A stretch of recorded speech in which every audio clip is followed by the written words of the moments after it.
Hi guys, welcome back to our channel. চিয়ানক স্কুলৰ পৰা আনিবলৈ গৈছিলোঁ। গোটেই ষ্টুডেণ্টখিনি ছুটিৰ সময়ত যেতিয়া একেলগে ওলাই আহে নহয়, চিয়ানক বিচাৰি থাকোঁতে মোৰ মানে ভুল হৈ যায়। Kindly একদম।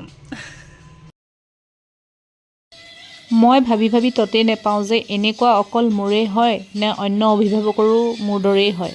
আজি ইমান গৰম পৰিছে, আহোঁতে আমি ডাবৰ পানী খালোঁ।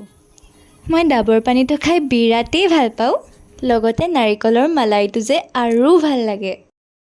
অকল ডাবৰ পানীয়ে নহয়, বানানা শ্বেক আৰু আইচক্ৰীম এটাও খালোঁ। অৱশ্যে বানানা শ্বেকটো মোক স্কুলৰ পৰা আনিবলৈ যোৱাৰ আগতেই মায়ে ঘৰতেই বনাই থৈ গৈছিল। কিন্তু আইচক্ৰীমটোহে আৰু খোজোঁতে কোনো মতে মায়ে দিলেগৈ আৰু। তাকো দেখিছেই নহয় 10 টকীয়া।